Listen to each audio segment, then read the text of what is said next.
네, 그러면 오늘 이제 여러분들 지난주 1주차 강의 다 들으셨을 것 같고 임장보고서 다 쓰고 계시죠?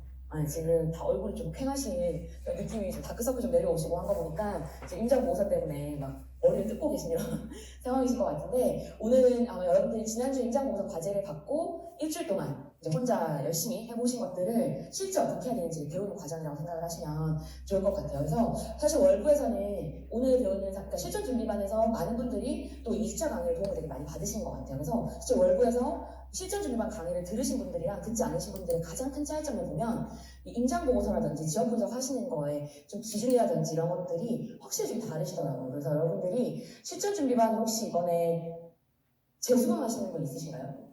오, 많은 제법 또 있으시네요. 4분 정도 여기 계시고, 그러면은 월부에서 강의가 처음이다라고 하시는 분들 있으신가요? 네, 계시고 열반스크 혹시 들으셨나요? 그럼 다른 분들은? 열반스크 들으신 분들은 조금 많으시네요. 그럼 임장보고서가 처음이다라고 하시는 분들도 계세요?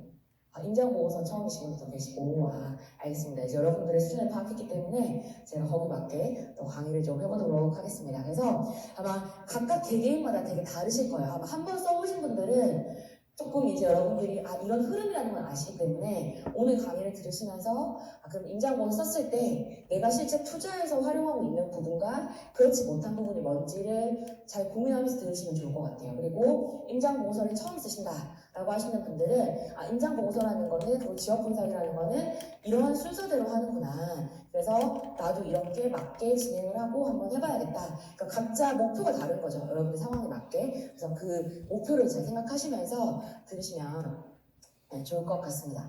제가 이제 1월 달에 강의를 하고 출산을 하고 오늘 다시 이 자리에 섰기 때문에 저를 모르시는 분들이 제법 많으실 것 같아서 아주 간단히 제 소개를 하고 강의 시작을 할게요. 저는 2016년도에 열반스쿨을 들으면서 월부에서 이제 첫 부동산 투자를 했습니다. 벌써 한 5년, 6년이 가겠죠. 그리고 2017년부터 월부에서 튜터랑 멘토로 활동을 했고, 전 2019년도에 기존에 다니던 회사를 그만뒀어요. 그만두고 자산이 이제 저도 월급쟁이에서 투자자로 가도 되겠다라고 생각을 하고 마음을 먹고 투자를 본격적으로 좀 진행을 했었고요.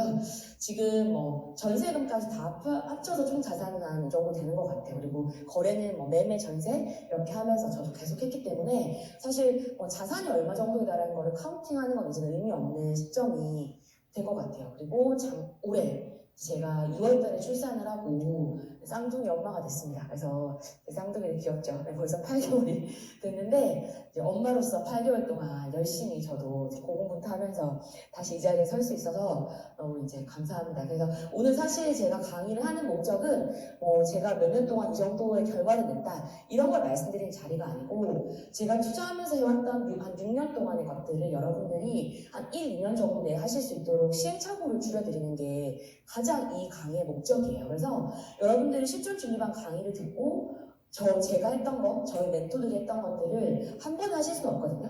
근데 저희는 5년, 6년 동안 한 거를 1, 2년 동안 하시면 되는 거예요. 그래서 이제 여러 목적을 가지고 본격적으로 강의를 할 거고, 이제 4주차가 이렇게 진행이 되죠. 저희가 실전 준비반이. 그래서 보시면 다 월부의 멘토랑 그다음에 튜터분들, 호크님까지 포함을 해서 강의를 하는데, 지난주에 연아이님께서 이제 핵심 개념 그리고 아마 비교평가에 대해서 많이 말씀을 해주셨을 거예요. 그래서 사실 투자를 할 때 가장 중요한 거는 비교평가예요. 왜냐하면은 비교평가가 돼야지 마지막에 의사결정을 통해서 투자를 하는 거거든요. 근데 그 비교평가를 하기까지의 여러분들의 과정에서 오늘 배우시는 지역분석, 손품을 어떻게 하고 발품을 어떻게 하는지가 있어야지 최종적으로 비교평가를 할 수가 있는 거예요. 그래서 오늘 여러분들이 아마 왜 지금 저희가 지역분석이나 임장보고서 쓰는 방법을 1주차가 아니고 2주차에 하냐라고 하면, 여러분들이 일주일 동안 해보셔야지 내가 뭐가 부족한지, 내가 뭘 더 해야 되는지가 보이신 거거든요. 그래서 지난주에 한번 이렇게 여러분들 스스로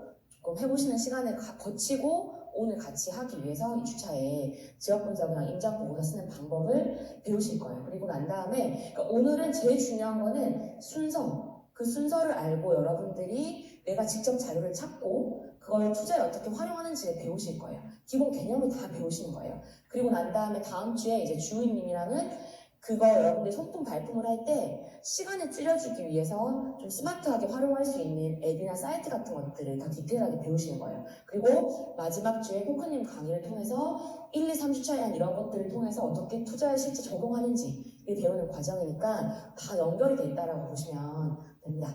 그래서 오늘 사실 강의가 굉장히 방대해요. 그래서 여러분들이 지금 이렇게 웃고 계시겠지만 아마 강의 끝날 때쯤에 머리가 이렇게 막 너무 많은 게 들어가다 보니까 머리도 복잡하시고 하실 텐데 그래도 여러분들 하셔야 돼요. 실전 준비할 때 이걸 한번 하고 가셔야지 다른 실전 강의 때 가서 흔들리지가 않거든요. 그래서 오늘 좀 이제 마음에 각오를 하고 진도를 쭉 나가겠습니다. 그래서 오늘 진도 3가지 파트인데요. 첫 번째는 일단 여러분들이 간단하게 지역 분석 순서를 박남미셸이라는 사람은 이렇게 해서 지역 분석을 하고 있다 라는 걸 여러분들이 배우고 실제 여러분들이 그렇게 해보실 거고, 두 번째 강의는 소품, 그러니까 이제 지역 조사하는 거죠. 입지나 시세 같은 거 조사하는 방법.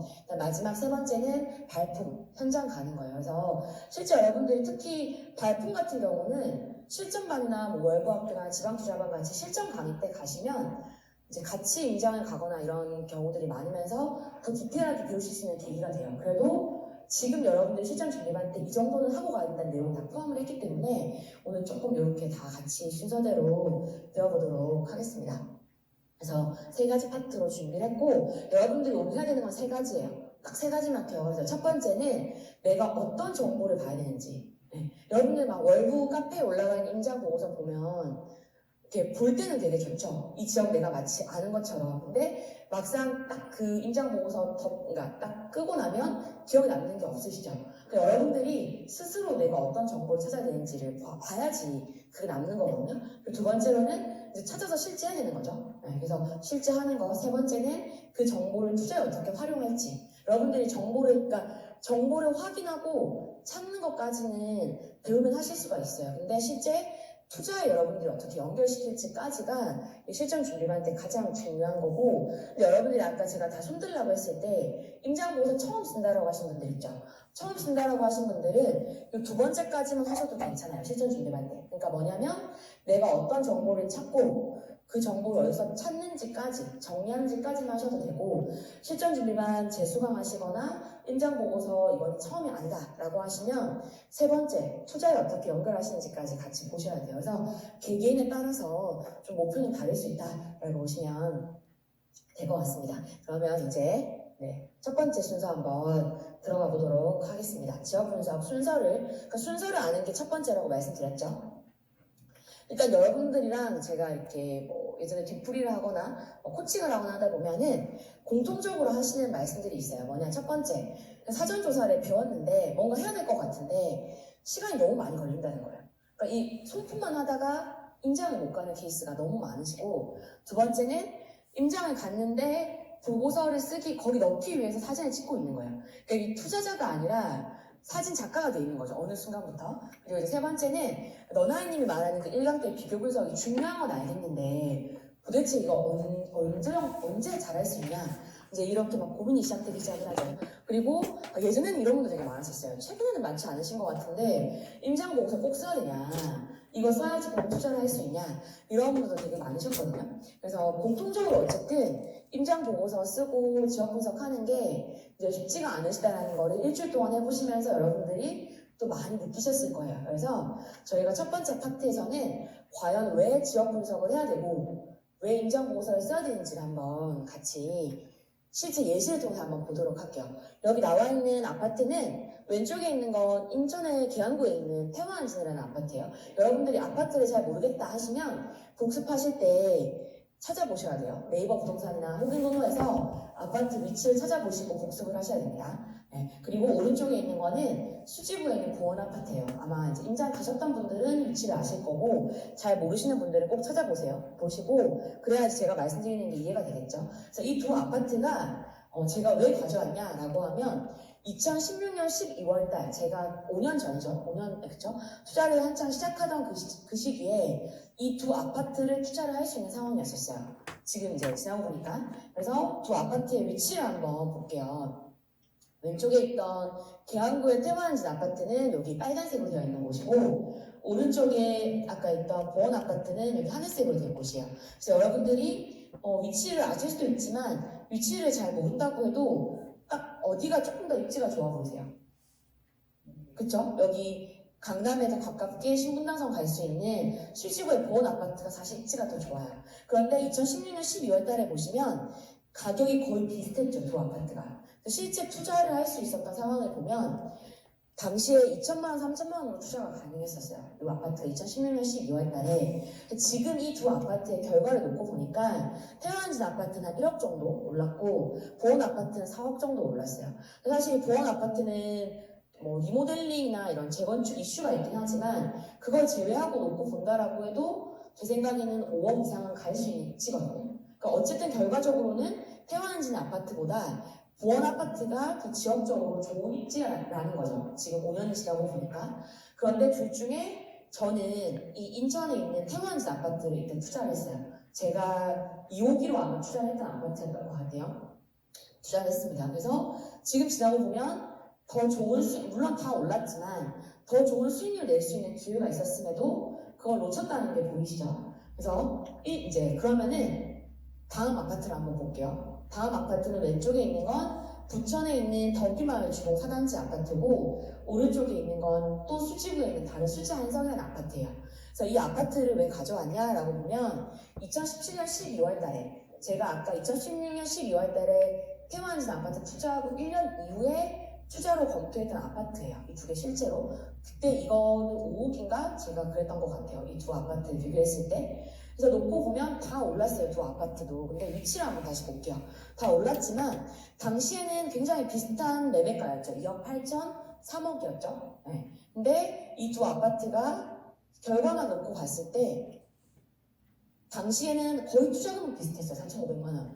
근데 결과를 보니까 부천에 있는 덕유마을은 2억 정도, 2억 5천 정도 올랐고 한성 아파트는 한 5억 5천 정도 올랐죠. 3억에서 8억 5천이 됐으니까. 근데 이 아파트도 재건축 이슈가 있긴 해요. 그러니까 재건축에 따른 기대 심리가 매매가를 끌어올린 게 있지만 그걸 제외하고라도 신분당선에 걸어갈 수 있는 입지 그리고 주변의 환경이나 이런 거 봤을 때 한 6억 정도는 해야지만 6억에서 7억 정도까지는 갈 수 있는 입지거든요. 그러니까 근데 그 말인즉슨 이 당시에는 수지구 한성 아파트를 투자하는 게 더 맞았다는 거죠. 저는 실제 2017년 12월 달에는 이 한성 아파트를 투자를 했습니다. 그러니까 이 말이 뭐냐면 16년 12월 달에는 제가 투자할 수 있었던 더 좋은 기회 중에 입지가 덜 좋은 쪽을 택할 수밖에 없었고 1년이 지난 2017년 12월 달에는 입지가 더 좋은 결과를 가져올 수 있는 아파트를 선택을 할 수 있었는데 과연 이 1년 동안 이게 가능했던 이유가 뭐냐라는 걸 여러분들이 잘 보셔야 돼요. 그러면 한번 볼게요. 1년 동안 과연 무슨 일이 일어날 걸까? 제가 투자할 때 이런 것들을 저도 보겠죠. 저도 투자할 때 호재가 있는지, 입주 물량이 있는지, 좋은 타이밍인지 이런 것들을 잘 살펴보기 위해서 노력을 하겠죠. 그런데 중요한 건 이러한 정보들이 투자 의사결정에 절대적이지가 않다는 거예요. 그러니까 이러한 데이터만 가지고 투자 의사결정을 내리지는 않는다는 거죠. 왜냐하면 저는 그 1년 동안 입지랑 시세랑 매물을 비교하기 위해서 무수히 많은 시간 동안 지역을 임장하고 발품을 하고 손품을 했어요.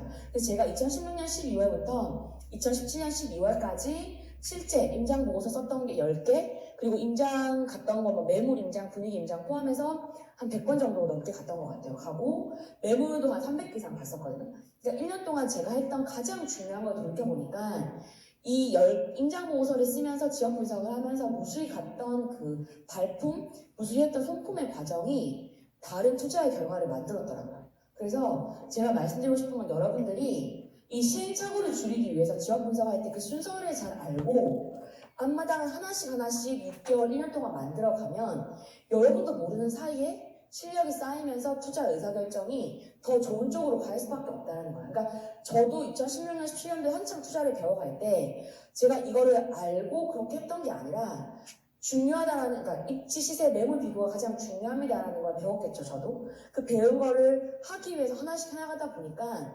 결국에 1년 동안 했던 투자가 다른 수익률의 결과를 줬다는 거죠. 그래서 저는 지역 분석을 여러분들이 하는 가장 큰 이유는 이 투자의 수익률을 높이기 위해서 결국에 지역 분석의 과정이 필요하다. 그리고 그 지역 분석을 통해서 여러분들이 앞마당을 만들어가는 게 여러분들 투자에 필수적이다라고 생각을 합니다. 그래서 보면 저는 이제 지역 분석을 할 때 5가지 과정으로 지역 분석을 합니다. 첫 번째는 사전조사. 그러니까 임장을 가기 전에 먼저 그 지역에 대해서 알아가는 과정인 거죠. 두 번째는 분위기 임장. 그 지역의 분위기를 둘러보는 거죠. 그러니까 여러분들이 그 지역을 잘 알고 있다면 또 다르겠지만 보통 잘 모르는 지역 임장 가면 다 생소하시잖아요. 그러니까 그 지역의 상권이라든지 뭐 아파트 위치 이런 것들을 크게 둘러보는 과정인 거죠. 세 번째는 전화 임장. 전화로 부동산에 연락을 해서 그 지역의 입지나 뭐 시세 같은 것들을 한 번 더 확인하는 과정이다라고 보시면 돼요. 그리고 확인하고 난 다음에 전화를 끊고 나서 부동산 평가를 하죠. 여기가 괜찮은 것 같다 아니다 평가를 하면서 여러분들이 그 지역에 임장을 갔을 때 내가 주 거래처로 활용할 부동산을 이제 만드는 과정이에요. 처음에. 그러니까 내가 스스로 체크하고 심사하는 과정이라고 보시면 돼요. 네 번째는 매물 임장. 그래서 이제 부동산에 가서 부동산 예약을 하고 부동산 사장님을 만나서 매물을 확인하고 하는 과정이겠죠. 그리고 마지막은 지난주 여러분들 배웠던 비교 분석. 투자를 결정하는 과정입니다. 그래서 이 전반적인 과정이 다 지역 분석이고 손품, 발품 다 활용해서 이제 하는 과정인데 사실 지난주 여러분들이 가장 중요한 5번을 배웠어요. 그래서 5번으로 가기 위해서 1, 2, 3, 4번이 필요하죠. 그래서 오늘 이 1, 2, 3, 4번을 다 여러분들 순서대로 배운다라고 생각을 하시면 됩니다. 그래서 여기서 보시면은 저는 이 순서대로 임장을 진행을 하고 임장 보고서를 쓰고 해요. 그러니까 이 지역 분석의 과정이 다 순서대로 임장 보고서에 들어간다라고 보시면 돼요. 그래서 임장 보고서는 내가 지역 분석한 거를 내가 앞마당 만든 거를 나만의 어떤 정보로 만들어가는 과정인 거거든요. 그래서 여러분들이 지역 분석을 5가지 과정으로 하시고 이걸 해야지 여러분들이 잃지 않고 또 많이 버는 아까 제가 했던 수익률 내는 투자를 하실 수가 있는 거죠. 그래서 이 과정 하나하나씩 굉장히 세세하게 들어갈 겁니다. 그러면 지역 분석을 이제 해야 되는 건 여러분들이 좀 이해를 했어요. 투자의 수익률 높이기 위해서 결국은 중요한 건 지역 분석이고 내 앞마당을 만들어가는 건데 임장 보고서는 왜 써야 되냐? 그러니까 임장을 가고 손품하고 발품을 해야 된다는 건 알겠어요.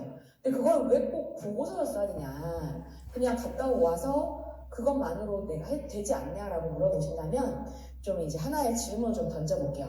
저희 수강생분 중에 저한테 저희 뒷부리에서 호갱노노를 딱 보여주시면서 임장 보고서를 안 쓰고 내가 호갱노노에서 전세가율 80%, 이 투자금 여기 보면 요새는 갭 가격 이런 것도 나오죠. 여기 잠깐만요. 여기 갭 가격 나오고 내가 할 수 있는 투자금, 전세가율, 가격, 매매가 이런 거 딱 필터링 해가지고 거기 나오는 아파트 그냥 사면 안 되나요? 굳이 내가 임장 보고서 쓰고 이렇게 정리할 필요가 있나? 라고 물어보셨었어요. 제가 그분한테 했던 답이 뭐냐면 그러면 여기서 필터링을 했을 때 나오는 아파트 중에 뭘 사야 될지 의사결정을 스스로 할 수 있냐라고 물어봤을 때 그건 내가 아직 잘 모르겠다라고 하시더라고요. 그러니까 무슨 말이냐면 여러분들이 그러니까 저는 지금 만약에 제가 임장 갔던 지역에 대해서 이렇게 필터링을 해서 지금 현재 투자하기에 괜찮은 아파트를 우선순위를 매기고 선택할 수 있어요. 왜냐하면 제 앞마당이 되어 있고 앞마당이 많기 때문에 이 지역의 가격이 싼지 안 싼지 비교가 되겠죠. 근데 여러분들이 앞마당을 만들고 정리한 여러분들의 어떤 그 정보나 자료가 없이 그냥 이렇게 보여지는 걸로만 의사결정을 할 수가 없다는 거예요. 그래서 여러분들 반드시 보고서나 아까 보고서라는 그 단어가 너무 좀 부담이 되잖아요. 그러니까 보고서라는 단어가 중요한 게 아니라 여러분들만의 어떤 정보를 정리한다고 생각하시는 게 가장 중요합니다. 그래서 실제 지나고 보면 제가 그때 아까 2017년 12월 달에 한성아파트 투자했다라고 했잖아요. 용인수지구에 한성아파트 투자하기까지의 과정을 보면 제가 임장보고서 10개를 썼었어요. 그 당시에. 근데 보면은 여기 나와 있는 지역들이 제가 실제 임장보고 썼던 지역들이거든요. 그러니까 수지구를 투자하기 위해서 그 인근 지역 분당이나 영통구나 그리고 이 나머지 지역들 안양이나 부천 관악 그런 지역도 다 임장보고서 써보니까 여기가 가격이 입시 대비 싸다라는 게 보이기 시작을 했다는 거예요.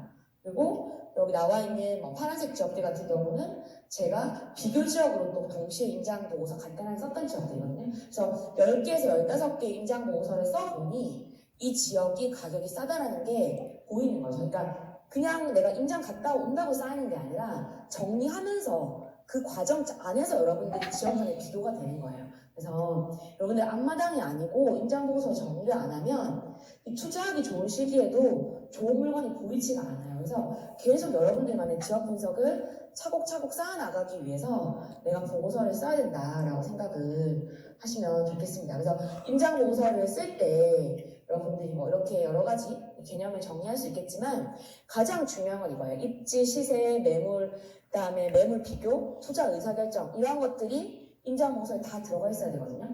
그래서 결국 이게 뭐냐면 여러분들이 그 부동산 언어, 그러니까 부동산 그 지역을 부동산 관점에서 이해하기 위해서 필요한 것들이 입지, 시세, 뭐 매물 비교, 뭐 투자 의사결정 이런 것들인데 이러한 게 그냥 다 임장 보고서에 그대로 들어가 있는 거예요. 그래서 임장 보고서는 지역 분석의 과정을 순서에 맞게 정리한 거다라고 생각을 하시면 좋겠죠. 그래서 이런 내용들을 다 오늘 하나씩 배울 거예요. 이거 하나씩 다 배울 거라서 여러분들이 내가 오늘 배우는 거를 그 순서대로 그냥 정리하면 되겠구나 라고 생각을 하시면 좋겠습니다. 그래서 저는 이제 임장 보고서를 쓸 때 그 지역을 내가 어느 정도까지 볼 수 있으면 된다라는 저만의 목표가 있어요. 목적이 있어요. 그게 뭐냐면 첫 번째는 그 지역을 내가 이렇게 큰 관점에서 봤을 때 입지가 보여야 돼요. 그러니까 아까 뭐 처음에 강의 시작하기 전에 부천 지역에 대해서 입지의 위상을 물어보셨었거든요. 그러면은 부천이라는 지역이 중상동 신도시가 핵심의 입지인데 딱 그 지역만 보이는 게 아니고 부천이라는 지역은 내가 크게 항공뷰로 보는 것처럼 큰 관점에서 봤을 때 부천 내에서 어디가 입지의 위상이 1등이고 2등이고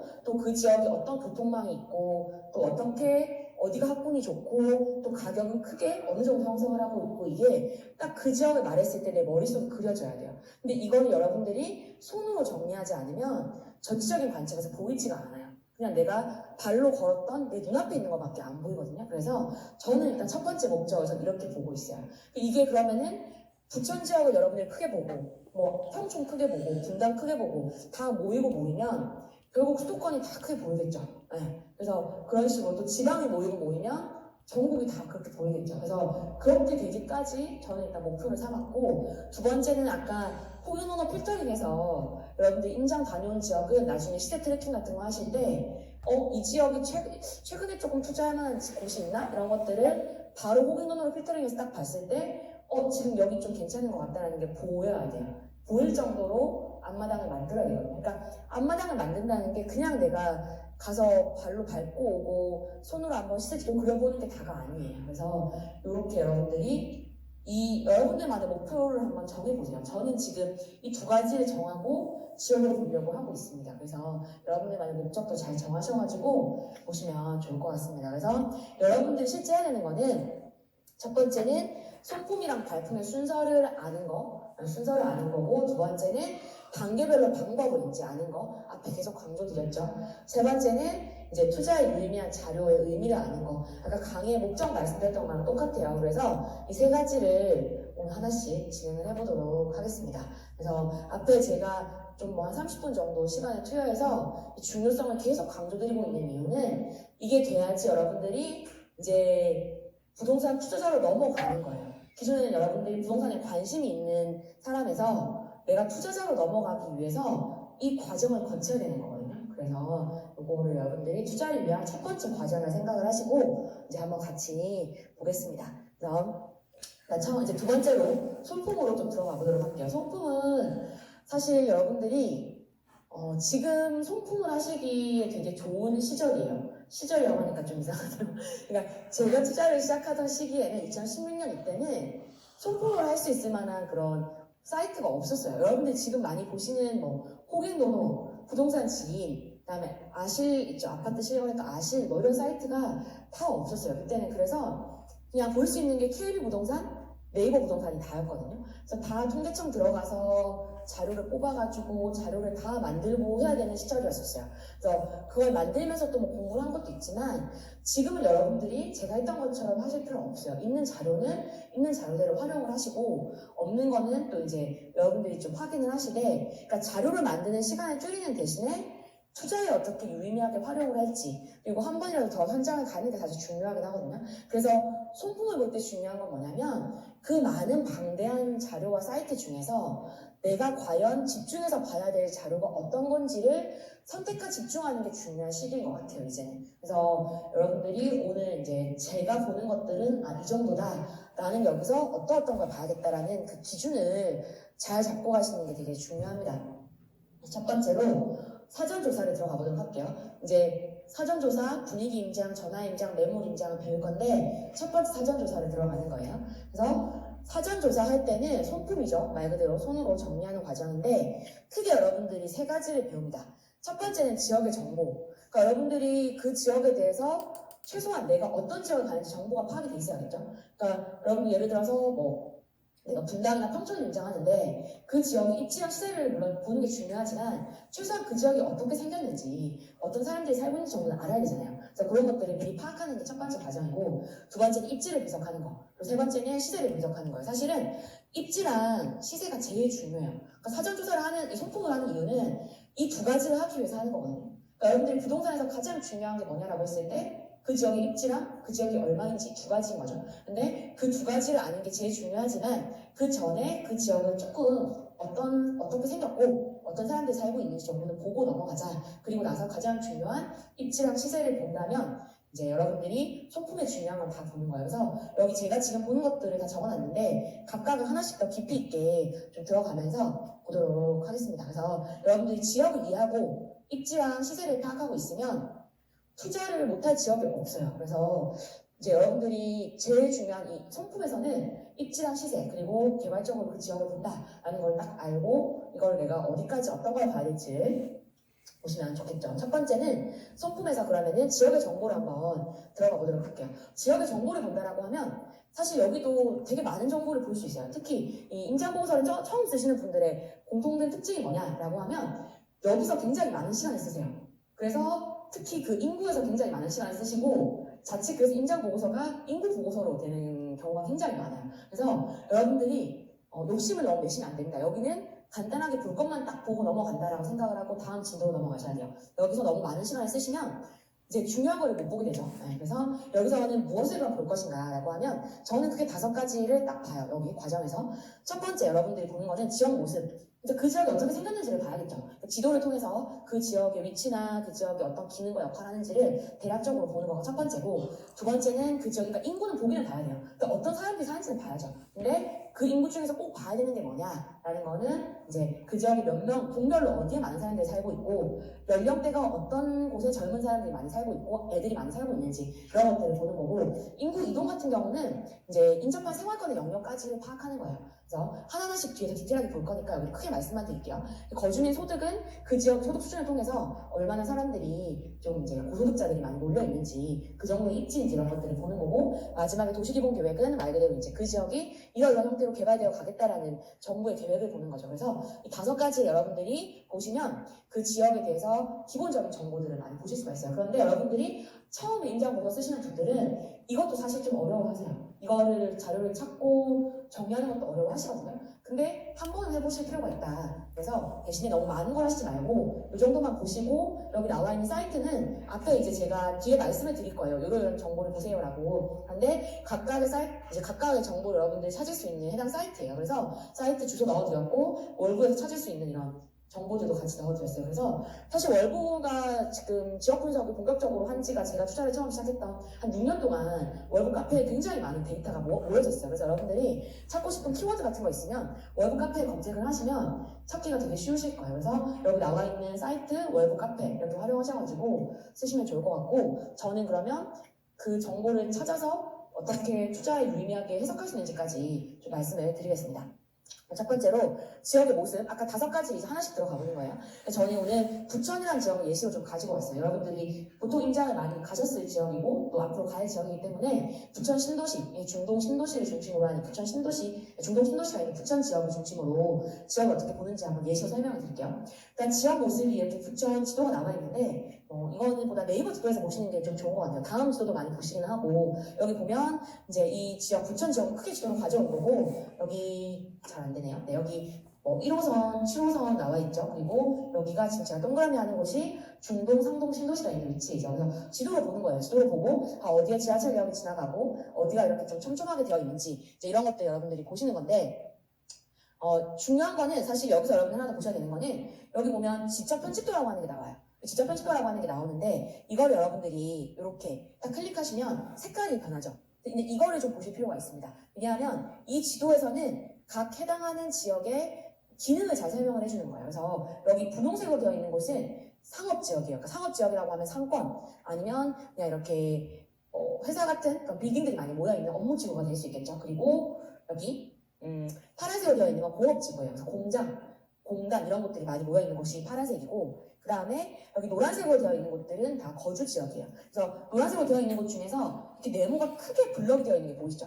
여기 지금 제가 네모하는 거 보이세요? 이렇게 보이시면 이거는 다 아파트가 밀집되어 있는 곳들이에요. 그래서 크게 아파트 단지가 블럭이 되어 있는 곳들이고 그 밑에 보시면 노란색이긴 한데 이렇게 회색으로 벌집처럼 되어 있죠. 이거는 주택가가 밀집되어 있는 곳들이에요. 그러면 지적 편집도로 봤을 때 여러분들이 벌집처럼 되어 있는 곳보단 그냥 크게 네모나게 노란색이 되어 있는 곳이 아파트가 밀집된 곳이니까 사람들이 더 좋아하는 곳이겠죠. 그래서 보통 지역에서 일반적으로 그 지역의 중심은 이런 분홍색의 상업지구와 아파트가 많이 모여있는 곳이 그 지역의 중심인 경우들이 많아요. 그래서 다른 곳들 보시면 지금 이런 곳들 다 지금 촘촘하게 아파트보다는 주택가가 많이 모여있는 게 보이시죠? 그렇죠. 여기 다 회색 이렇게 벌집처럼 되어 있죠. 그런데 여기 중동 신도시가 있는 곳은 이제 아파트가 많이 밀집되어 있는 곳이다. 그래서 여러분들이 이제 이 지역은 사실 임장 가면 보이겠지만 임장 가기 전에 지도로 이 지역에서 위치나 이런 것들을 그러니까 미리 한번 체크를 해보는 거죠. 그리고 상상을 해보는 거야. 이 지역은 이런 기능을 하고 이런 모습이겠구나라는 거를 상상을 해보는 거죠. 그래서 지적 편집도에서 그 지역의 어떤 기능을 확인하는 거가 중요하고 그 다음에 이제 지역의 모습을 상상하는 것부터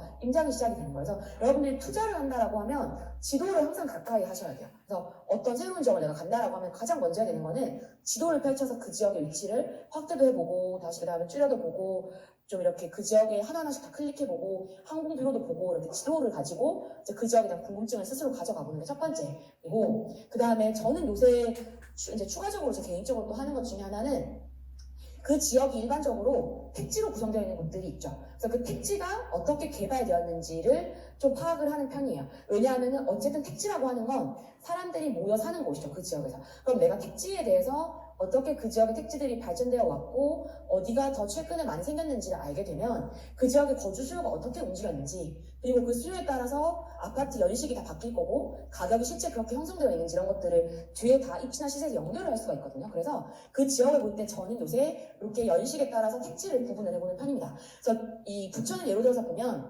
부천은 1990년대에 들어온 택지가 부천 신도시가 있죠.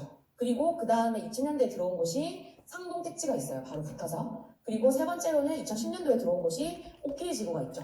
네 번째로는 어디가 있을까요?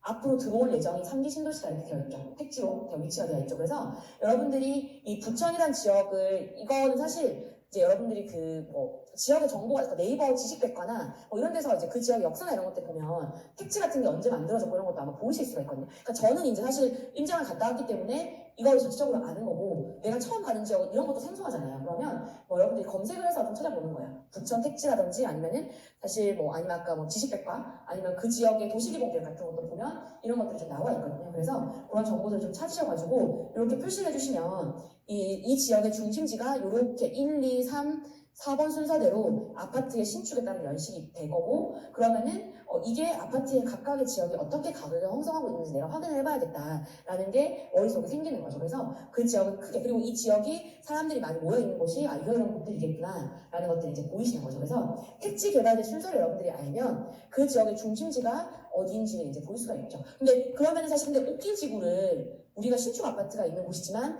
부천의 중심지라고 이야기하진 않잖아요. 그러니까 중심지라고 하는 택지는 대부분 한 20년 전에 만들어진 곳들이기는 해요. 충분히 시간이 지나야 되기 때문에 하지만 앞으로 그래도 이러한 곳들의 주변에 뭔가 새로운 상권이나 교통망이 생길 수 있겠구나라는 입지를 하나씩 더 확인을 하는 거죠. 그리고 거주 수요가 기존에는 여기 중상동 중심으로 있던 사람들이 부천이나 3기 신도시나 아까 처음 질문하셨던 여월동이나 이런 곳들로 확장해서 사람들이 거주 수요가 다 옮겨갈 수 있겠구나라는 것들 여러분들이 상상을 이제 해볼 수가 있는 거죠. 그래서 이걸 여러분들이 상상을 하고 지도에서 인지를 하기 시작하면 나중에 뒤에 가서 입지랑 시세랑 다 연결이 되거든요. 이런 식으로 그 지역에 대해서 이제 파악을 해보기 시작을 하는 겁니다. 그리고 난 다음에 지도를 그 정도 이제 봤다라고 하면 다음에는 지역의 모습을 봤으니까 그 지역에 거주하는 사람들에 대해서 한번 파악을 해볼게요.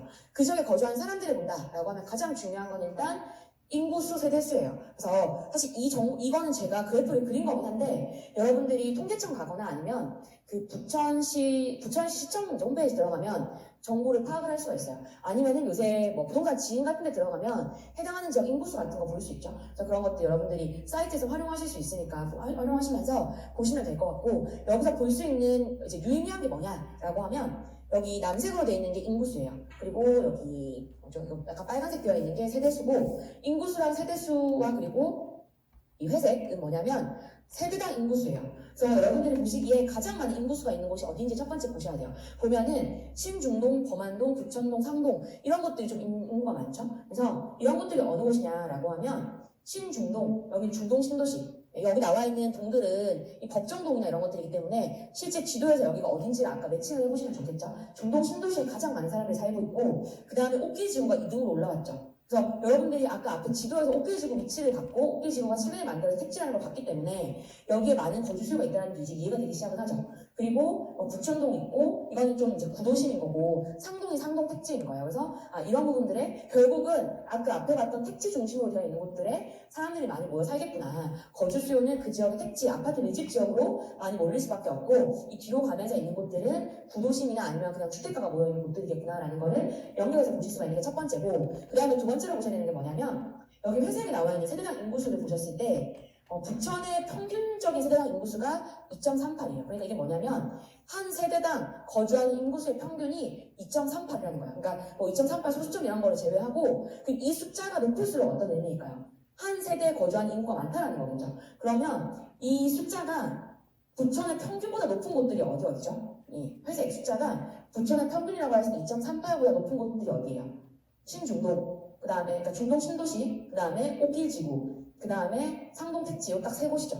그러니까 이게 뭐냐면 부천시의 평균적인 세대당 인구수보다 높은 곳들은 결국에 뭐냐라고 하면 3, 4인 가족 수요가 많고 거주 만족도가 높은 곳이에요. 그러니까 세대당 인구수가 높을수록 한 세대에 있는 거주하는 사람들이 많고, 그 말은 1, 2인 가구보다 3, 4인 가족, 즉 아이들이 키우며 사는 사람들이 많은 세대가 많은 곳들이죠. 그럼 이러한 곳들이 결국에는 그 지역 내에서 사람들이 계속 머물면서 거주하고 싶어하는 곳들이죠. 그러니까 부천이란 지역은 다시 보면 중동이나 옥길이나 상동 같은 곳들이 인구수가 많은 것도 있지만 이 지역 자체가 3, 4인 가족의 매력도가 높은, 즉 세대당 인구수가 부천 평균보다 높은 곳들이기 때문에 3, 4인 가족이 계속 거주하고자 하는 수요가 많은 곳들, 다시 말해서 아까 앞에 지도에서 봤을 때 택지로서 아파트 밀집 지역으로서 그 지역 내에서 사람들이 거주하는 수요가 모이는 곳들이라고 보시면 되겠죠. 그래서 이런 걸 연결해서 보시는 연습을 하셔야 돼요. 그래서 세대당 인구수는 그 지역 내에서 거주 수요를 모으는 곳이 어딘지 여러분들이 확인할 때 활용할 수 있는 지표가 됩니다. 그래서 이런 것들을 봐야 된다라는 거를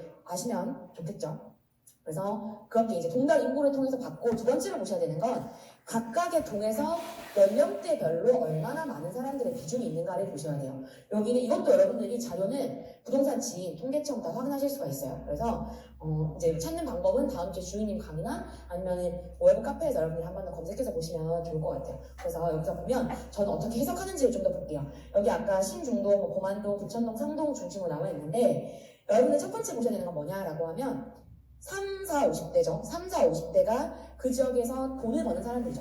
경제활동 인구라고 이야기를 할 수 있죠. 이 비중이 얼마나 많은지를 보는 게 첫 번째이고, 여기서 보면 일단 상동이나 그다음에 중동 이런 쪽에 좀 많이 몰려 있는 거를 더하면 보실 수 있을 건데, 그 다음에 중요한 건 뭐냐면 사실 이게 더 중요해요. 뭐냐, 20대 미만이라고 할 수 있는 10대 미만이랑 10대 비중이 높은 곳들이 어디예요? 10대 미만 하늘색이랑 10대 주황색이 높은 곳이 어디죠? 범안동이랑 상동이 높죠. 그러니까 여기에 10대 미만과 10대 비중이 높다는 건 아까 말했던 3, 4인 가족, 그러니까 학부모님들이 아이들 키우면서 사는 거주 수요가 많다는 거죠. 그러면은 이러한 곳들 중심으로 부천 내에서는 거주 수요가 계속 몰리겠죠. 그리고 가격을 가장 높게 형성되어 있을 가능성이 크겠죠, 이런 것들이. 그래서 여러분들이 첫 번째 봐야 되는 건 10대 미만과 10대의 비중이 높은 곳이 어디인지를 보는 게 첫 번째. 그런데 여기서 보면 범안동, 옥길지구랑 상동 택지가 좀 높다라는 걸 볼 수 있고, 두 번째는 이러한 것들 중심으로 보통 여러분들이 볼 수 있는 흐름 중에 하나가 여기 노령인구 비중이 작죠. 그러니까 결국에는 신중동, 범안동, 상동 중에서 범안동, 그러니까 옥길지구가 있는 범안동이랑 상동 택지가 있는 상동은 10대 미만과 10대 아이들이 많으면서 3, 4인 거주 수요가 많은 곳들이고, 신중동 같은 경우는 노령인구 비중이 다른 곳들보다 작죠.